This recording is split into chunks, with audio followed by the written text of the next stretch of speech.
I wanted to talk about how to be tech prepared, how to think about technology and plan for how you might use technology or make sure you have access to technology in the event of an emergency, like a natural disaster or something like that. So I did a little research and got some resources together, and I wanted to share these with you. We're going to talk about tech and emergency preparedness. So I don't know about you, but for me, like having my phone on me, having access to the internet, it makes me feel like I'm connected. It makes me feel safe. And it's sort of a scary thing to think about what you would do if you didn't have access to that in an emergency situation. So I want to talk about ways to try and maximize your access to technology in those situations and use it to your benefit, and also how to have a backup plan in case something isn't working out during emergency times, like a cell signal goes down. The things we're going to talk about are thinking ahead about your technology and specifically your communication emergency plan. Like, how are you going to communicate virtually with people that you need to communicate with? We're going to talk about Facebook crisis response as a tool that you can use to help alert people that you're okay in times of crisis. We're going to talk about some tech items to keep in your emergency go bags. We're going to talk about what tech concerns you might want to think about. And there's a full list of everything on COAD's website, but this will be sort of focused on the tech end of it. We're going to talk about a really quick and simple setting to extend your device's battery life. So if you're in a situation where you don't know where you'll have access to electricity next, you can turn this on and extend your battery life by sometimes like 8 hours. So that's good. And then a couple of just additional quick tips about things to think about as you're doing your emergency planning. In the case that you can't access the numbers in your phone, if you can memorize an important number, that's great. You can do that and also have one of these emergency contact cards in everyone's go bag. Especially if you're a caretaker, if you have children, you want to make sure that they have these in their bags as well, because they might not have memorized these numbers. So you want to make sure that there is a list of emergency contact on there, that you have the numbers for police and local fire department. There's an example of this on COAD's website too. And you want to make sure that you're keeping these in a Ziploc bag to keep them dry, just in case you're in rain or other kinds of severe weather. Having this sheet will just make sure that you have critical access to phone numbers. You can put anything on here. This American Red Cross one is just an example of one, but you can just print out a list of your important phone numbers just so you have them in a hard copy, just in case you don't have access to your phone or other devices. I wanted to talk about making a virtual communication plan. So one of the things that can happen when there's an emergency like a natural disaster is that everybody can be trying to call other people at once. And that uses more of the bandwidth on a wireless network than something like texting or even using like an app, that sort of thing. Sometimes it will be really difficult to actually just call somebody and say, hey, I'm okay. And if you're somebody who generally does things by calling people, it's good to think about alternate ways of communicating if that isn't available to you. So let's say that all the cell lines are jammed up. Talk to your family and friends, whoever you're making an emergency plan with, about what your alternative mode of virtual communication will be. And there's a couple options here. So you can use things that you're already using, but just designate that as this is the way we communicate in the case of an emergency if we can't call each other. So you can have a group text that'll be like your group of emergency contacts or group of people that you've done emergency planning with. You can use Facebook Messenger, which again is not going to take up as much bandwidth on the wireless network. So you'll have more access to that than voice calls. Some of you I know use WeChat for just about everything. WeChat's going to actually probably be a good tool to use in that situation too, because it's going through an app rather than directly through the wireless service. You can also use email, and there's a whole bunch of others. Like a lot of different apps right now have communications tools on them. So just as long as you and the people that you're planning with are comfortable using the particular method that you choose, that's great. And you might want to practice that a little bit. If you make your group text that's for emergencies, just have everybody respond to it in a time when it's not an emergency, so that everybody can sort of practice using that.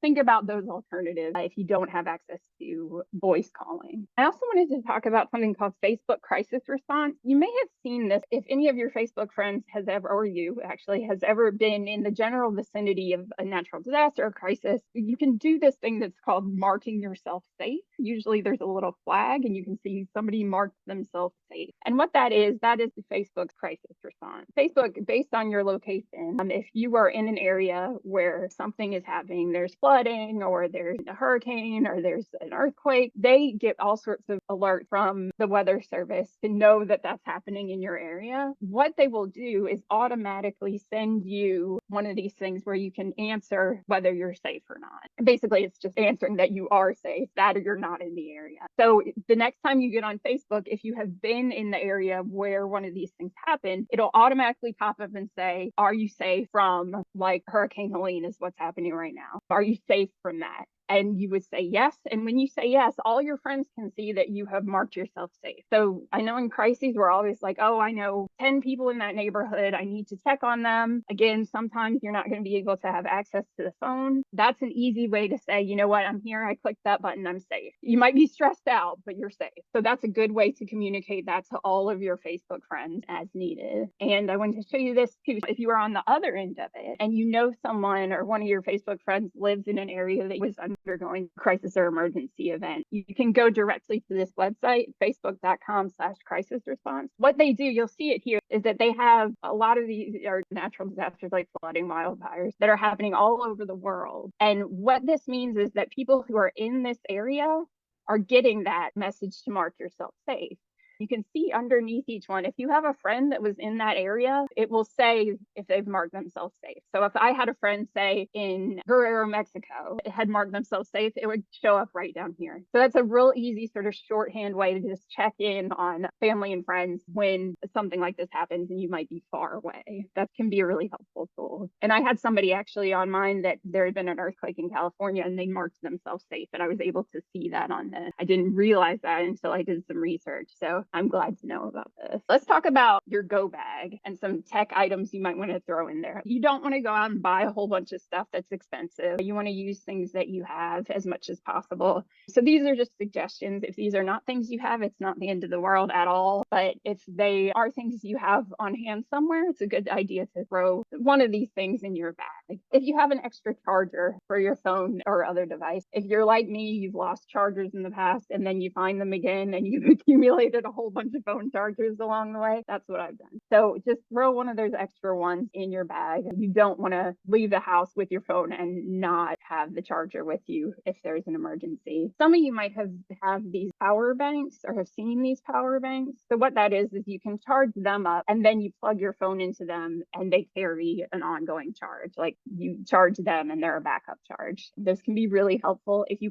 have one. Some of them look like this. Some of them actually look like little tubes. There's real small ones too. And they range wildly in price. And actually they're not, I think ones like that can be 50-ish, something like that. But if it's something you have and it's something that it makes sense for you to throw in your bag, that's extra power that you don't have to rely on an electrical outlet somewhere along the way. Ziploc or other waterproof bags to protect your electronics, just because you don't know what kind of weather you might be in. This was one that I thought was interesting and really made a lot of sense, but not something I might have thought of, is to just throw a power strip or a outlet splitter in your bag. So somebody was saying something they'd experienced in an emergency. They were at a library and there was limited outlet access, and they had actually, thought ahead and brought along a power strip. They turned one outlet into 10 for, people who are trying to charge their phone. So I just think it's relatively easy and not very expensive one you can do. Even if it's one of those splitters, it just turns 1 into 3. This again is something you might have or might not have: a battery powered or hand crank radio. Sometimes in moments like this, we have to rely on earlier technologies. So to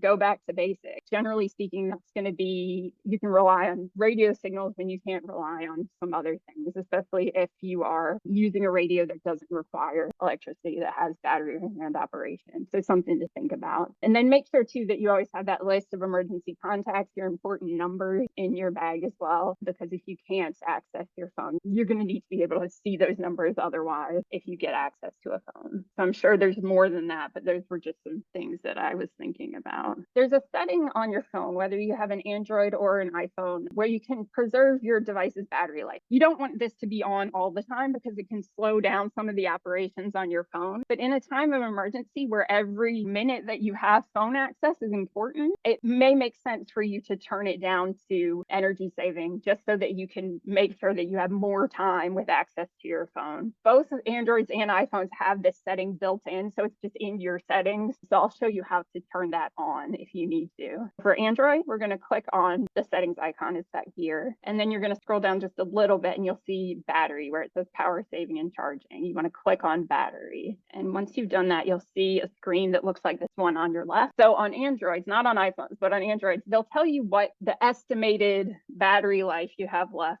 in your battery is if you use your phone very little or not at all. So if you're conserving it generally. So if I was using my phone very little or not at all, I would have had a day and 4 hours left of battery power. Again, if I'm using a lot, it's going to run that down, but that's sort of the max, right? So if you want to turn on power saving, which again makes some of the other background apps run slow in a time of emergency, if you don't know if you're going to have access to electricity, it's not like you're going to be streaming stuff or like playing on your phone or anything. So you want to make sure that you have access to the most important functions, which are going to be things like texting or using Facebook Messenger or something like that. So what you want to do here is you're just going to switch that power saving mode on, and you'll see that we go from 1 day and 4 hours to 1 day and 12 hours. So that gave us 8 more hours of battery power if we're using it very minimally. So that is something to think about if you find yourself in a situation where you don't know when you'll next have access to a place to charge your phone. This can be helpful too, honestly, just in daily life. If you are out and about and your phone is running really low and you think I might need to text somebody along the way, you can turn this on. Just make sure that you turn it off afterwards if you're ever doing things like streaming, because it could run very slow with things like streaming. But this is when your battery is dying or when you don't know you're going to be able to charge your phone soon. And the steps are really similar on iPhone. So you're going to go to your settings icon, which also looks kind of like a gear, and then also scroll down to battery. And then what you'll see on yours is one that says low power mode, and you're going to click that on. iPhone, as far as I know, doesn't actually tell you that estimate of how much time you have left, but just know that that is giving you some extra battery power, some extra time that you can use your phone. So that can be helpful in a time when those extra hours really count. And then here are just some quick tech